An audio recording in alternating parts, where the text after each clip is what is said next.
കണ്ണൂർ ചൊവ്വ ധർമ്മസമാജം സ്കൂളിൽ കള്ളൻ കയറി. വെള്ളിയാഴ്ച പുലർച്ചെ 1 മണിയോടെയാണ് കള്ളനെത്തിയത്. കള്ളൻ CCTVയിലും കുടുങ്ങി. ആദ്യം CCTV ശ്രദ്ധിക്കാതിരുന്ന കള്ളൻ പിന്നെ അപകടം മനസ്സിലാക്കിയതോടെ ഇതിന്റെ കണക്ഷൻ കട്ടാക്കി. മുൻവശത്തെ വാതിൽ തകർത്താണ് അകത്ത് കയറിയത്. ശേഷം സ്കൂളിലെ അലമാരകളെല്ലാം വാരിവലിച്ച് പരിശോധിച്ചു. തളർന്നപ്പോൾ സ്കൂൾ ഫ്രിഡ്ജിൽ നിന്ന് മിച്ചറും അച്ചാറും എടുത്ത് കഴിച്ചു. ഓഫീസ് അസിസ്റ്റന്റ് രാവിലെ 6 മണിയോടെ സ്കൂളിൽ എത്തിയപ്പോഴാണ് വാതിൽ തകർത്ത നിലയിൽ കണ്ടതെന്ന് സ്കൂൾ പ്രധാനാധ്യാപിക ഷർണ ഗംഗാധരൻ പറഞ്ഞു.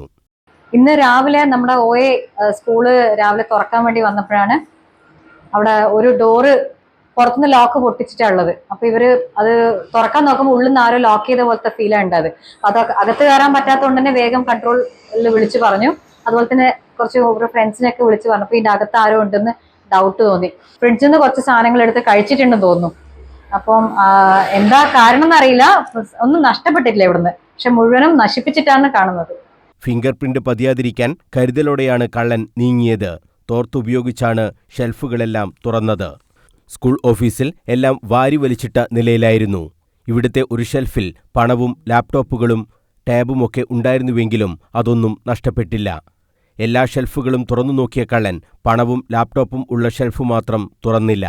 പിന്നെ ഈ ഒരു കബേർഡിനകത്ത് കുറച്ച് പൈസ ഉണ്ടായിരുന്നു, പക്ഷെ ഇത് തുറക്കാത്തത് കൊണ്ട് ആ പൈസ നഷ്ടപ്പെട്ടിട്ടില്ല. ഇതിന്റെ അകത്ത് ലാപ്ടോപ്സും ടാബും ഒക്കെ ഉണ്ട്, പക്ഷെ അതൊന്നും നഷ്ടപ്പെട്ടിട്ടില്ല. മൈക്കിന്റെ സ്റ്റാൻഡ് ഉപയോഗിച്ച് മറ്റ് ക്ലാസ് റൂമുകളുടെ പൂട്ടും തകർത്തു. സമീപത്തെ കാർ വാഷിംഗ് ഷോപ്പിലും ലോക്നാഥ് വ്യൂവേഴ്സിലും മോഷണശ്രമം നടന്നിട്ടുണ്ട്. കണ്ണൂർ സിറ്റി പോലീസ് സംഭവത്തിൽ കേസെടുത്ത് അന്വേഷണം ആരംഭിച്ചു. സ്കൂളിൽ നിന്ന് ഒന്നും കിട്ടാത്തതിന്റെ ദേഷ്യത്തിലാവാം 30 രൂപയും ഒരു കണക്കെഴുതിയ കടലാസും ബെഞ്ചിൽ വെച്ചാണ് കള്ളൻ സ്ഥലം വിട്ടത്.